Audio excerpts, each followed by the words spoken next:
Bonjour à tous. Là, nous allons faire tout simplement la correction du contrôle. Bon, j'avais fait vite fait une petite correction que j'avais montrée. Alors, bien sûr, il y a deux contrôles différents, donc forcément, ça sera différent de l'un des deux, mais c'est le même genre. Voilà, regardez bien la correction, surtout pour ceux qui vont faire le rattrapage. Pour les autres, c'est bien de le regarder aussi. Mais bon, c'est surtout pour ceux qui vont faire le rattrapage du contrôle. Donc l'exercice 1, je vais aller quand même assez rapidement dessus parce que c'est l'équivalent des mini-contrôles. Donc là, en fait, vous devez faire la factorisation. Ça ne ressemble pas à une identité remarquable. Donc ça veut dire qu'il y a un facteur commun. Donc il faut le chercher, il est caché. Donc forcément, le facteur commun, ce sera ou x plus 3 ou x moins 2. Donc on regarde à droite et celui de droite, qui est à droite du plus, à quoi pourrait se rapprocher? Bon, en fait, c'est x plus 3. Il fallait juste enlever le moins. Et lorsqu'on sort le moins de la parenthèse, donc qui remplace le plus, là on se retrouve avec un x plus 3 parce que les signes changent. Donc x plus 3 est le facteur commun. Donc vous écrivez x plus 3 et après vous écrivez le reste. Alors il faut écrire le reste tel qu'il est. Et donc là vous écrivez x moins 2. Donc voilà, là vous avez x plus 3 le facteur commun, donc vous le mettez à gauche, c'est bon. Maintenant vous avez x moins 2, donc vous écrivez x moins 2, moins, et là comme à droite il n'y a plus rien parce que le facteur commun n'est multiplié par rien, en fait si il est multiplié par quelque chose, par 1, c'est fois 1, donc c'est moins 1. Alors, si vous avez du mal pour la factorisation, sachez que dans ma chaîne YouTube, il y a une vidéo qui explique la factorisation pour les quatrièmes, parce que c'est du niveau quatrième, hein, cette factorisation. Enfin, il est caché, donc c'est pas du niveau quatrième du fait qu'il soit caché, ça, il faut prendre l'habitude de s'entraîner dessus. Mais la méthode est du niveau quatrième. Donc, vous regardez bien, comme ça vous permettra de revoir si vous avez des difficultés. Donc, regardez bien, vous verrez dans ma chaîne YouTube, il y a la vidéo. Si vous ne la trouvez pas, vous me demandez en classe. Vous avez donc x plus 3 multiplié donc par x moins 2 moins 1. On peut enlever les parenthèses parce qu'il n'y a que des moins et des plus, donc il n'y a pas de souci. Donc là, vous avez x plus 3, x moins 2 moins 1, ça fait x moins 3. Voilà, la factorisation est faite. C'est une factorisation par facteur commun, tout simplement. Donc il faut chercher un facteur commun. Voilà, de toute façon, il n'y a que deux méthodes, hein. C'est ou facteur commun ou c'est une identité remarquable. Il n'y en a pas d'autre. Donc la deuxième factorisation qui est demandée, c'est par identité remarquable. Là, vous avez x au carré moins 18x plus 81. À force que je vous fais des identités remarquables, on remarque bien que c'est une identité remarquable. C'est a au carré moins 2ab plus b au carré. Bon, je me suis trompé, j'ai mis plus, parce qu'en fait, plus et moins, c'est pareil. Mais je vais le changer après. Donc là, on a x au carré moins 18x plus 81. Donc là, on a bien notre a. Là, on a bien notre 2ab, mais on va le vérifier après. C'est souvent le plus difficile à trouver. Et là, on a notre 81 qui correspond en fait à 9 au carré. Donc, c'est notre b. Donc, notre a, c'est x au carré. Voilà, notre a, c'est x au carré. Donc, maintenant qu'on a notre a et notre b, notre a, c'est x, enfin, notre a au carré. Notre a, c'est x, notre b, c'est 9. Donc, en fait, c'est 2 fois 9 fois x. 2 fois 9, ça fait bien 18. Fois x, ça fait bien 18x. On a bien trouvé notre 2ab. Donc, maintenant qu'on a notre identité remarquable, ça nous donne quoi? A plus b, le tout au carré. Alors, comme c'est un moins, comme je l'ai dit, en fait, ça va être a moins b, le tout au carré. Mais ça, je vais le changer. Donc là, on a, voilà, a. Alors, on a x au carré moins. Voilà, c'est un moins. Voilà, je change, je viens de comprendre. Voilà, donc c'est ça, et on met un moins. Voilà, donc là, c'est notre identité remarquable. A au carré moins 2ab plus b au carré, donc ça fait a moins b, le tout au carré. Donc nous avons bien notre identité remarquable, a au carré moins 2ab plus b au carré. Donc notre a au carré, c'est bien le x. Donc nous avons, voilà, donc ça fait x moins 9, le tout au carré. Donc là, on a fait notre factorisation. Donc, juste on respecte l'identité remarquable. Alors, pourquoi c'est une factorisation x-9 au carré? Parce que x-9 au carré, c'est égal à x-9 fois x-9, parce que c'est au carré. Donc, c'est bien une factorisation. Maintenant, nous avons le troisième, donc la valeur absolue de x au carré moins la valeur absolue de 100. Alors, c'est vrai que normalement, on devrait choisir, on devrait dire si x est positif, alors c'est x. Si x est négatif, alors c'est moins x. Sauf que x au carré, c'est toujours positif. Un nombre au carré est toujours positif. Donc, on n'a pas ce truc de disjonction des cas. Car ça, vous vous rappelez, la valeur absolue, il y a une disjonction des cas. Donc, disjonction des cas, ça veut dire qu'il y a deux cas différents, voire trois. Si on compte x égale à 0, c'est égal à 0. Mais bon. Donc, là, on n'a pas besoin de disjonction des cas. X au carré est toujours positif. Dans ce cas-là, comme il est positif, on sait que la valeur absolue de x au carré, ben, c'est x au carré. Et 100, on connaît déjà ce chiffre. Sa valeur absolue, c'est 100 parce qu'il est positif. Donc, nous avons x au carré moins 100. Donc là, on a pu enfin enlever les valeurs absolues. Dès qu'on a enlevé les valeurs absolues, x au carré moins 100, c'est une identité remarquable, c'est a au carré moins b au carré, qui est égal à plus b fois a moins b. Donc a c'est x, b c'est 10, car 10 fois 10 ça fait 100. Donc on a bien x moins 10 fois x plus 10. Donc c'est factorisé. Maintenant, nous allons donc résoudre maintenant deux équations dans R. Vous voyez, c'est précisé, hein, c'est dans R, donc ne pensez pas assez ou quoi que ce soit. Donc, quand on dit qu'il n'y a pas de solution, c'est pas de solution dans R. Donc là, 4x au carré plus 12x plus 9 est égal à 0. C'est une identité remarquable. Donc on a a au carré plus 2ab plus b au carré. Il n'y a que des plus, donc c'est cette identité remarquable-là. A plus b, le tout au carré. Donc j'écris l'identité remarquable à droite. Il faut juste réussir à la retrouver. Donc là, notre a, 4x au carré, donc x il est au carré, 4 il est au carré, le tout est au carré, car le carré est distribué à tout le monde. Donc ça nous fait 2x, le tout au carré. Voilà, donc notre a c'est 2x. Bon, a, 2ab, on ne sait pas encore. Et là, notre b au carré, c'est quoi qui donne 9 et qui est au carré? C'est 3. Donc notre b c'est 3. Donc maintenant, on a 2ab, donc ça veut dire 2 fois 3 fois 2x, et ça fait bien 2 fois 4. Ça fait bien 2 fois 2, ça fait 4, et ensuite fois 3, ça fait 12. Donc on a bien 12x, donc on a bien notre 2ab. Donc la factorisation revient à dire a plus b au carré, donc ça fait 2x plus 3, le tout au carré. Maintenant que c'est factorisé, on peut enfin résoudre notre équation. Donc égal à 0, égal à 0. Car quand on a quelque chose fois quelque chose égal à 0, ça veut dire que l'un des deux est égal à 0. Sauf que ce quelque chose est le même. C'est exactement le même, puisque c'est 2x plus 3 fois 2x plus 3. C'est exactement le même. Donc en fait, ça revient à résoudre un seul des deux. Puisque si l'un est égal à 0, l'autre sera aussi égal à 0, puisque c'est le même facteur. Donc on n'en résout qu'un seul. Si ce n'est pas le même, il faut résoudre les deux. Donc là, 2x plus 3 égale à 0. C'est équivalent à dire que x est égal à moins 2, à moins 3 sur 2. Et donc la solution, c'est moins 3 sur 2. On appelle ça, on dit que c'est une solution double. C'est-à-dire elle marche pour les deux parenthèses, parce que c'était la même. Donc voilà, la solution, c'est moins 3 sur 2. Maintenant, nous allons faire la nouvelle équation. C'est une équation quotient. Donc, l'équation quotient, ça veut dire une équation avec une fraction. Donc, nous avons déjà vu ça, même si on n'a pas fait énormément d'entraînement, mais on l'a déjà vu. Et en plus, surtout que cette équation-là était quand même extrêmement simple. Donc là, on a x plus 2 divisé par, donc x plus 2 moins 4 plus 5x plus 2 moins 5x plus 2. Sachez souvent que quand, alors je dis pas tout le temps, mais souvent, très souvent, quand vous avez un calcul qui est très lent, c'est pas normal.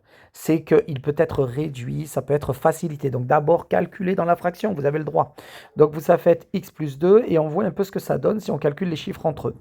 Donc là, on a x plus 2 moins, alors on a moins 4 et plus 2 plus 2. Donc moins 4 plus 2, ça fait 0. Donc on peut les éliminer. Ensuite, on a plus 5x moins 5x, ça fait aussi 0. Donc on peut les éliminer. Donc en fait, à la fin, il nous reste finalement que x plus 2 sur x plus 2. Et donc ça, c'est équivalent à dire x plus 2, sur x plus 2 est égal à 0. Attention, x plus 2 sur x plus 2, c'est pas égal à 0. On sait très bien que c'est égal à 1. Un nombre divisé par lui-même, c'est toujours égal à 1. Donc dès maintenant, on peut dire déjà, il n'y a pas de solution. Il n'est pas possible que x plus 2 sur x plus 2 est égal à 0. C'est impossible, puisque c'est le même nombre sur le même nombre. Donc c'est forcément égal à 1. Donc il n'y a pas de solution. Pour n'importe quelle valeur de x, ça ne sera jamais égal à 0. Et de toute façon, pour qu'une fraction soit égale à 0, il faudrait que le haut soit égal à 0 et le bas doit être différent de 0. Alors, je vous ai donné la deuxième méthode, qui est la méthode générale. Donc déjà, dès le début, on aurait pu voir que ça ne marche pas. Mais maintenant, on va dire, allez, vous ne l'avez pas vu. Alors, sachez que quand on résout une équation quotient, il faut qu'en haut, ce soit égal à 0, quand c'est égal à 0, et il faut qu'en bas, ce soit différent de 0. Et c'est un « et ». C'est un « et », c'est pas « ou » là. C'est pas comme quand c'est une multiplication, c'est un « et ». Il faut qu'en haut, ce soit égal à 0 et qu'en bas, ce soit différent de 0, car on ne peut pas diviser par 0. Donc en haut, c'est x plus 2 égale à 0, et en bas, il faut que x plus 2 soit différent de 0. Vous résolvez les deux équations. La première, c'est x égale à moins 2. En bas, c'est exactement la même méthode de résolution, c'est juste que vous mettez différent au lieu de mettre égal. X doit être différent de moins 2. Donc en gros, comme c'est un « et », il faut que x soit égal à moins 2 et il faut qu'il soit différent de moins 2. Deux choses opposées. C'est pas possible. Donc, il n'y a pas de solution. Parce que si x est égal à moins 2, on va devoir diviser par 0. Donc, c'est pas possible. Il n'y a pas de solution. Donc, voilà. Donc, c'est bien un « et ». Hein, c'est bien un « et », c'est pas un « ou ». Il y a certains élèves qui me mettent « ou » quand c'est une équation quotient. C'est un « et ». il faut qu'en haut, ce soit égal à 0 et qu'en bas, ce soit différent de 0. Donc, si on trouve la même solution pour les deux, c'est pas bon. C'est pas bon parce que ça veut dire que lorsque en haut sera égal à 0, en bas sera aussi égal à 0. Et on ne peut pas diviser par 0. Donc, ça ne marche pas. Ça veut dire que même si vous n'aviez pas vu dès le début que ça ne peut pas être égal à 0 parce que c'est forcément égal à 1, eh ben juste avec la méthode de base qu'on fait pour toutes les équations quotient, on voit que ça ne marche pas aussi. Il faut que x soit égal à moins 2 et en même temps, il faut que x soit différent de moins 2. C'est pas possible. Vous voyez, j'ai écrit et. C'est pas ou, hein, c'est et. Ou, c'est quand c'est a fois b égale à 0. A peut être égal à 0 ou b peut être égal à 0. Donc, il y a deux solutions. Mais là, non, c'est une équation quotient. Il n'y a qu'une solution. Et la deuxième solution, qui est la solution du dénominateur, ne doit pas être solution. Si c'est la même solution que le numérateur, ça ne marche pas. Donc là, c'était pas de solution. Maintenant, on passe à l'exercice 2. Alors, on fait les choses un peu plus lentement ici, mais alors je fais pas des phrases, etc. Je montre directement la correction. On a A égale à 4K, B est égal à 6K. Bon, après, on n'a pas besoin de faire des phrases extraordinaires, hein. Donc, montrer que A est un multiple de 2. Donc, qu'est-ce que ça signifie? Ça veut dire que A, en fait, doit être égal à 2 fois P. Sachant que, alors là, j'ai mis R, 2 fois R, sachant que R appartient à Z, ou vous pouvez mettre N, parce qu'on est dans les entiers de toute façon. Moi, j'ai mis Z pour compter les relatifs, les nombres relatifs, parce que Z sont les entiers relatifs, mais en fait, vous pouvez mettre N, ça marche aussi. Voilà, attention, R ne peut pas être autre chose. K, d'ailleurs, appartient aux entiers naturels. Donc là, on a bien A est égal à 2 fois 2K. Donc ce nombre-là est bien divisible par 2. Si on divise par 2, ce ne sera pas un nombre à virgule. Donc il est divisible par 2. On passe au deuxième. Donc il faut toujours préciser, hein, quand vous mettez un K, le K il appartient à quoi? Vous le précisez au début de l'exercice, après c'est bon. 6K, alors maintenant il faut montrer que B est un multiple de 3. Ben, pareil, 6K c'est égal à 3 fois 2K. Donc, s'il est égal à 3 fois 2K, ça veut dire que 6K est un multiple de 3, et ça veut dire qu'il est divisible par 3, tout simplement. Donc, dès qu'on a montré que c'est un multiple de 3, c'est qu'il est divisible par 3, ça marche. Maintenant, on a le 3. Alors, est-ce que 5 est un diviseur de A plus B? Bon, alors on écrit A plus B. Donc maintenant, on additionne A et B. A, c'est 4K et B, c'est 6K. C'est écrit dans la consigne. Donc, on écrit 4K plus 6K. Ici, ça nous fait égal à 10K. 10K, est-ce qu'il peut être divisible par 5? Ben oui, parce que c'est 5 fois 2K. Ça veut dire que 10K est un multiple de 5, donc 5 divise bien 10. 5 divise 5 fois 2K. Voilà, c'est fini, c'est réglé. Donc, maintenant, on continue. Est-ce que B moins A est pair? Alors, je vous précise, hein, quand on fait moins, ça s'appelle une différence. Parce que par exemple, quand on fait une distance, quand on veut connaître une distance, on soustrait la plus grande distance avec la plus petite. On voit la différence. Donc, quand on vous dit faites une différence, c'est une soustraction. Donc, là, on a 6K moins 4K. Donc, 6K moins 4K, parce que 6K c'est A, c'est B, pardon, et 4K c'est A. 6K moins 4K, c'est égal à 2K. Donc, on vous demande est-ce que c'est pair? Ben justement, 2K, c'est la définition d'un nombre pair. Un nombre pair est un nombre qui s'écrit sous la forme 2K, sachant que K appartient aux entiers relatifs ou aux entiers naturels. On peut rester sur les entiers naturels, c'est mieux. Appartient à N. Or, dès le début, on nous avait dit que K est entier, c'était écrit au tout début. Donc, c'est bon, ça marche. On a 2K, c'est la définition. C'est pour ça que j'ai écrit def. Donc, voilà, ça, c'était pour le A. Maintenant, le petit B. Alors, le petit b, on sait que 4 est un diviseur des nombres a et b. Donc 4 divise les nombres a et b. 4, pardon. Divise les nombres a et b. Alors, il faut que je mette un nombre qui est un multiple. Ben, 4 est un multiple de 4, puisque 4 fois 1, ça fait 4. Donc c'est un multiple de 4. Donc 4 divise 4. Donc A, je l'écris 4K et B, je l'écris 4K'. Alors pourquoi? Il y a plein d'élèves qui m'ont écrit K et K. Si j'écris 4K, 4K, en fait, c'est le même chiffre, hein. Nous, on veut mettre deux chiffres différents, A et B différents. Donc K, K' appartenant à Z. Je précise, ou N. Bon, l'idéal, en fait, c'est pareil que mettez Z ou N, mais mettez N. Allez. Donc, il faut que ce soit un entier, c'est ça le plus important. Il faut que K soit un entier. Z, c'est des entiers relatifs, N, c'est des entiers naturels. Ça veut dire que Z, c'est des entiers négatifs et positifs, alors que N, c'est que les entiers positifs. Rappelez-vous, hein, c'est à connaître ces ensembles. Donc là, maintenant, on a fait 4K, 4K'. C'est important de ne pas mettre les mêmes chiffres. Il y a trop de banques qui m'ont fait l'erreur en mettant K et K'. J'insiste aussi qu'il faut préciser K, c'est quoi. C'est pour ça que j'ai précisé appartenant à Z ou N. Il faut le mettre au début de l'exercice. Beaucoup d'élèves ont oublié de me dire K ce que c'est. Et oui, ça sous-entend que c'est entier, mais ils ont oublié. Si j'aurais voulu être très rigoureux, il y aurait eu des points en moins par rapport à ça. Donc attention, n'oubliez pas de préciser K et K' ce que c'est. Donc là, pour le petit 2, on nous dit soit C est égal à A moins B, montrer que 2 est un diviseur de C. Bon, A moins B, ben 4K moins 4K'. Vous voyez, si ça aurait été le même, là, ça aurait été 0. Alors oui, 0 est un nombre pair, mais ça marche que pour un chiffre qui est le même. Nous, on veut savoir si ça marche pour tous les chiffres qui sont tous les deux divisibles par 4. Donc c'est pour ça que l'importance de mettre K tout seul et K', pour vraiment mettre deux nombres qui ne sont pas du tout pareils. Donc 4K moins 4K', ça fait 4 fois K moins K', parce qu'on a factorisé. Et ça, ben, c'est 2 fois 2K', donc ça veut dire que c'est bien divisible par 2, c'est un multiple de 2. 4 est un multiple de 2, donc c'est bon, c'est divisible par 2. Maintenant, le petit 3, c'est soit D est égal à A fois B, montrer que 8 et 4 sont diviseurs de D. La même méthode, 4K fois 4K', ça fait 4 fois 4, 16, ça fait 16K'. Et donc 16 est un multiple de 8 et c'est aussi un multiple de 4. Donc ça veut dire que 16 est divisible par 8 ou par 4. Donc 16K' est bien divisible par 4 ou par 8. Ça marche, donc c'est bon. Ça marche, sachant que K' appartient à N, donc il n'y a pas de souci, on l'a dit au tout début de l'exercice, pas besoin de le redire à chaque fois. Il faut juste le dire au moins une fois, mais il faut le dire. Maintenant, on a le petit c. Donc le petit c, montrer que si n est pair, alors p est égal à 2n carré plus 3n carré plus 3 est impair. Donc, n pair, qu'est-ce que ça signifie? Ça veut dire que n s'écrit de la forme de k, sachant que k appartient à n, il faut le préciser. Regardez, je viens de l'écrire. Donc n pair, donc n est égal à 2k, n et k appartenant à n. N qui sont les entiers naturels, donc les entiers positifs, c'est-à-dire des chiffres qui ne sont pas à virgule. Je le rappelle, hein, mais ça, il faut le savoir. Hein. Donc là, vous voyez, je vous montre un exemple pourquoi c'est bien de préciser, qu'il faut préciser que K est entier. Parce que si par exemple je dis que K est R, ben, je peux remplacer K par 1,5, 2 fois 1,5, ça fait 3, c'est pas pair. Donc c'est pour cette raison que c'est important de dire que K doit être entier, sinon ça ne marche pas. Sinon 2K n'est pas forcément un nombre pair. Maintenant, ben, mon P c'est 2n carré, ben, je remplace, donc je le réécris, 2n carré plus 3n plus 3. N c'est un nombre pair, donc je le remplace par 2k carré, plus 3 fois n, ben, 3 fois 2k, plus 3, parce que 3 il est tout seul. Ensuite, je fais mon calcul. Donc là, on a 2 fois 2, ça fait 4. Mais attendez, oui, c'est vrai, j'ai oublié. Donc on a 2k carré, donc ça fait 4k carré. Donc ça fait 2 fois 2k carré. Rappelez-vous, hein, le carré est distribué dans toute la parenthèse quand c'est multiplié à l'intérieur.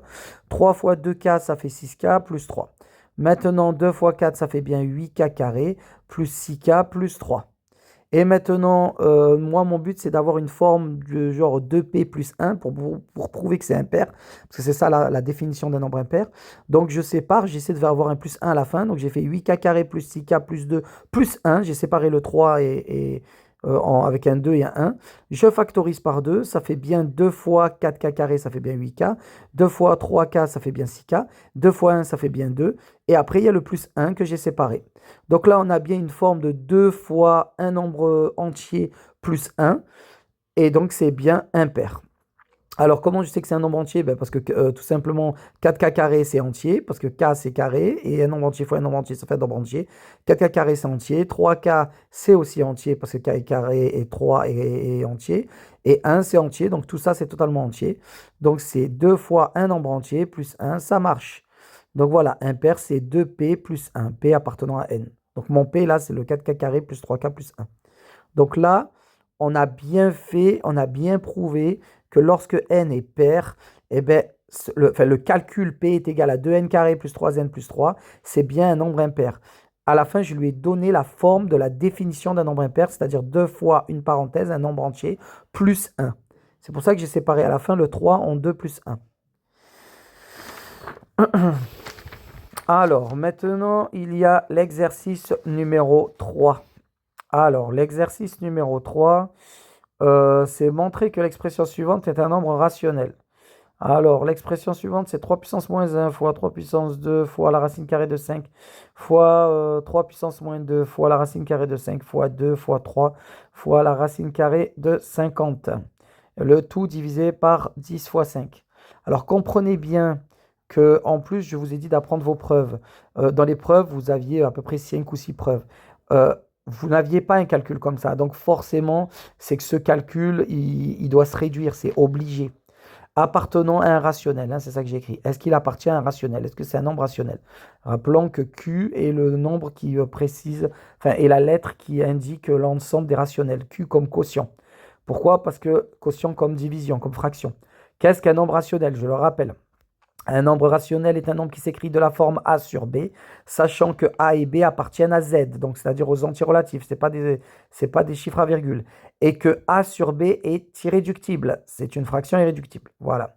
Donc si ce nombre peut s'écrire sous cette forme-là, avec des nombres entiers et irréductibles, alors c'est un nombre rationnel. Bon, là c'est trop compliqué, on a des racines de 5, on a des 3 puissance moins 1, il n'y a aucun nombre entier là-dedans, donc il faut quand même réduire un peu tout ça. Donc d'abord, on fait notre calcul à la même technique qu'on fait dans nos mini-contrôles. Donc là, on a 3 puissance moins 1 fois 3 puissance 2 fois 5. Alors pourquoi fois 5? Parce que racine de 5 fois racine de 5, ça fait 5. Fois 3 puissance moins 2 fois 2 puissance 1 fois 3 puissance 1 fois racine carrée de 2 fois 25. Et oui, alors j'ai mis puissance 1 parce que 2 tout seul, c'est 2 puissance 1. 3 tout seul, c'est 3 puissance 1. Voilà, donc je commence à éliminer 3 puissance 2 fois 3 puissance moins 2. Inutile de préciser pourquoi. Vous le savez, c'est égal à 1. Donc fois 1, ça ne sert à rien, on peut l'enlever. Après là, on a fois 5, mais en bas aussi, on a fois 5. Donc ils sont divisés entre eux. Donc ça fait 1, donc ça disparaît aussi. Alors attention, cette histoire de barrer, ça marche dans les multiplications, hein. S'il y a une addition et une soustraction, ça ne marche pas. Donc là, après, on a 3 puissance... alors attendez. Oui, oui. Donc là, on a 3 puissance moins 1, voilà, fois 3 puissance 1. Donc là aussi, ça disparaît. 3 puissance moins 1 fois 3 puissance 1, c'est 3 puissance moins 1 plus 1. Ça fait 3 puissance 0, ça fait 1. Donc fois 1, c'est un élément neutre dans une multiplication, donc on peut l'enlever. Donc là, on a 2 puissance 1 qui veut dire 2. Là, on a 10. Donc on va un peu réécrire ce qui reste. Il reste 2 fois la racine carrée de 2 fois la racine carrée de 25. Rappelez-vous, la racine carrée de a fois b, c'est pareil que la racine carrée de a fois la racine carrée de b. C'est une formule, on l'a séparée. Divisé par 10. Donc là, maintenant, rappelez-vous que la racine carrée de a au carré est égale à la valeur absolue de a. Quand on ne sait pas si a est positif ou pas, c'est égal à la valeur absolue de a. Donc là, donc, cette fois-ci, on va réécrire. Donc ça fait 2 fois la racine de 2 fois 5. Parce que la racine carrée de a au carré est égale à la valeur absolue de a, ça fait bien 5. Et là, 10, c'est 10, hein, on va écrire ici, 10. Donc là, on a 2 fois 5 en haut, 2 fois 5, ça fait 10, fois la racine de 2 sur 10. 10 sur 10, ça disparaît aussi, parce que 10 divisé par 10, c'est égal à 1, et 1, une fois racine de 2, ça revient à dire racine de 2. Et donc là, on a racine de 2. C'est bon. Donc maintenant, je dois prouver que racine de 2 est un nombre rationnel. Bon, vous savez pertinemment que c'est un nombre irrationnel, donc ça ne peut pas être un nombre rationnel. Donc il faut prouver en fait que racine de 2 s'écrit de la forme a sur b. Donc finalement, on prouve tout simplement que c'est un nombre irrationnel. Et pour prouver que c'est un nombre irrationnel, il faut utiliser la preuve par l'absurde. On suppose qu'il est rationnel dès le début et on va voir ce que ça nous donne. Ça va nous donner quelque chose d'absurde et là on va comprendre que c'est pas du tout rationnel et donc dans ce cas-là c'est irrationnel. Euh, Sachez que ça c'était une preuve qui était dans votre cours donc vous pouvez la prendre. Alors normalement la preuve c'était montrer la preuve que c'est un nombre irrationnel. Et donc, c'est là où on suppose qu'il est rationnel. Mais que si je vous dis montrer qu'il est rationnel, ben justement, vous devez supposer dès le début qu'il est rationnel. Et là, vous allez voir que c'est absurde. Donc, finalement, on ne peut pas montrer qu'il est rationnel parce que justement, il ne l'est pas. Donc, voilà, non, racine de 2 appartient à R et n'appartient pas à Q. Le début de la preuve, c'était racine de 2 est égal à A sur B. Et là, vous continuez, vous montez tout au carré. Et puis après, il y a la suite de la preuve. Pour ça, je vous dis de repartir sur votre cours. Il y a la preuve exact dans votre cours. Maintenant, nous allons faire... Donc en fait, la partie, on va dire, un peu qui était un peu difficile, parce qu'après la partie du cours, c'est vraiment du par cœur. Ce qui était un peu difficile, c'était ça. Mais c'était pas si difficile que ça, parce que ça, c'est que du calcul. C'est ce qu'on fait en mini-contrôle tout le temps. Donc entraînez-vous, entraînez-vous. Alors, maintenant, on va faire l'exercice 4. Alors, l'exercice 4. On fait la correction de l'exercice 4. Petit a. Alors, démontrer que la somme de deux nombres pairs est toujours un nombre pair. Donc, on part dès le début, hein, on dit que A et B appartient à N. De toute façon, c'est écrit. Ils écrivent soit A et B, deux entiers naturels. Donc, ça veut dire que ça appartient à N. C'est des entiers positifs. C'est des entiers positifs. Donc là, démontrer que la somme de deux nombres pairs est toujours un nombre pair. Donc soit 2K et 2K'. Comme je vous ai dit, il est important de prendre un K différent. Donc j'ai pris K et K' ou P et A, ce que vous voulez, M et N. Mais il faut que ce soit différent, sinon vous prenez le même chiffre. Et là, vous prouvez que seulement avec le même chiffre. Vous précisez vos lettres, à quoi elles correspondent. Beaucoup d'élèves ont oublié ça. Faites attention parce que normalement, il manque, c'est quelque chose d'important. Il faut préciser ce que c'est K. Donc on précise K, K' appartenant à N. Donc 2K plus 2K' est égal à 2 fois K plus K'. J'ai factorisé, c'est fini. C'est bon, on a montré que c'est quand on additionne deux nombres pairs, ça redonne un nombre pair. C'est la définition d'un nombre pair. Petit b, montrer que la somme d'un nombre pair et d'un nombre impair est toujours un nombre impair. Donc on précise exactement la même chose. 2K plus 2K' plus 1. Attention, vous le mettez entre parenthèses car c'est un nombre entier, 2K' plus 1. Pour préciser que c'est un nombre seul. Donc 2K plus 2K' plus 1. Donc là, après, on peut enlever les parenthèses parce que les calculs nous le permettent. Et donc là, après, on factorise. Donc ça fait 2K plus K'. Et le plus 1, on ne peut pas le factoriser. Donc il est ailleurs. Donc on a bien une forme 2A plus 1. Et donc c'est bien impair. Ça y est, nous l'avons prouvé. Montrer que la différence, donc la différence c'est une soustraction, je le répète, entre deux nombres impairs est toujours un nombre pair. Donc je fais la différence. Donc la différence c'est moins, je le précise.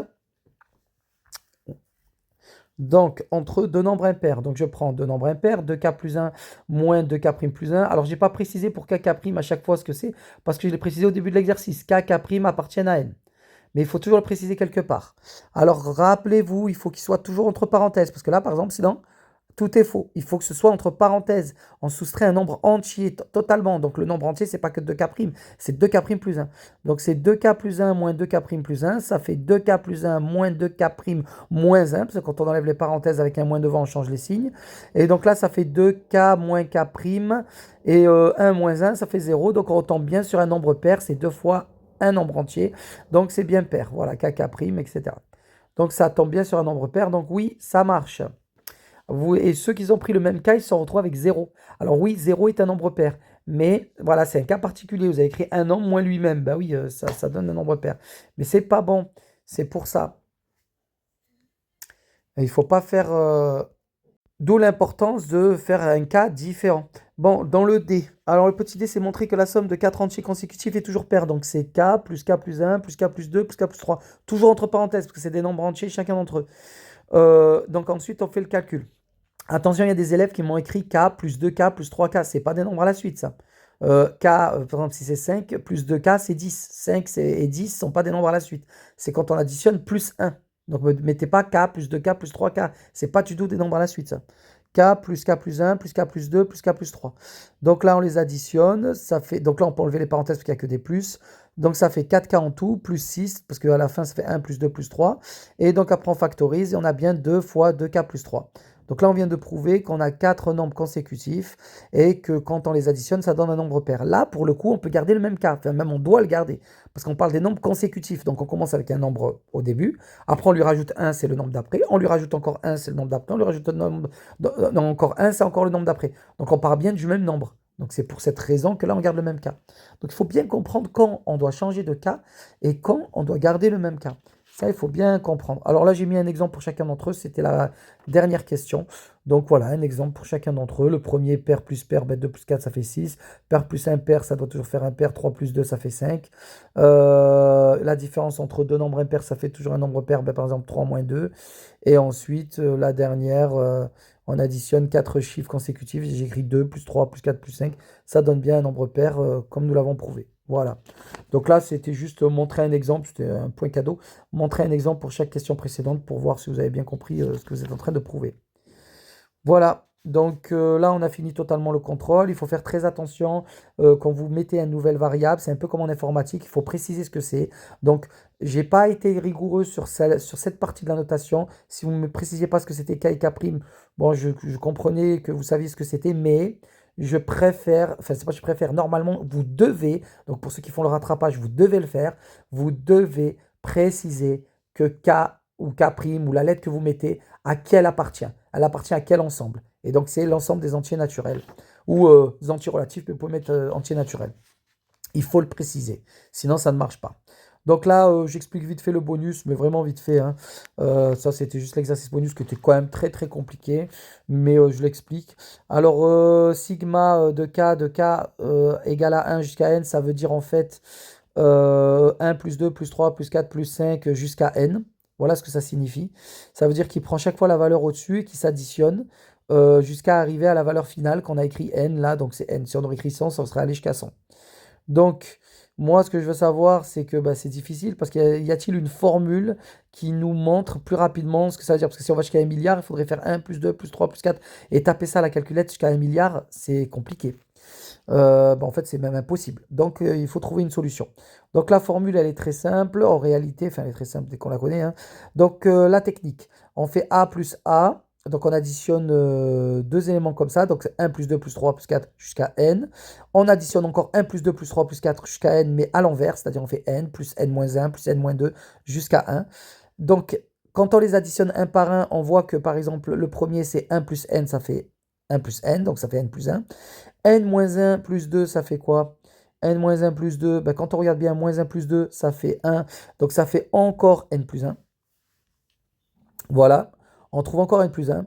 Donc là, après, on fait n moins 2 parce qu'avant 10, il y a 10. Avant 10, il y a 9. Avant 9, il y a 8. Donc à chaque fois, on enlève 1.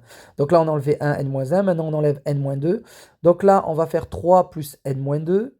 Donc on va l'additionner, 3 plus n moins, voilà, vous voyez. Donc on va faire 3 plus n moins 2. Donc moins 2 plus 3, ça fait 1. Donc ça fait encore n plus 1. Donc en fait, là, on suppose que ça va faire n plus 1 à chaque fois. Parce qu'à chaque fois, en haut, on avance de 1 et en bas, on recule de 1. Donc en fait, à chaque fois, on va avoir plus 1. On continue, on regarde sur les deux premiers et les deux derniers. N moins 1 plus 2, ben, n moins 1 plus 2, ça fait moins 1 plus 2, ça fait bien n plus 1. Voilà. Donc ça fait encore n plus 1. Et à la toute fin, ben, n plus 1, ben, ça fait bien n plus 1. Donc en fait, en additionnant ces deux sommes, qui sont les mêmes, hein, c'est juste qu'on les additionne à l'envers.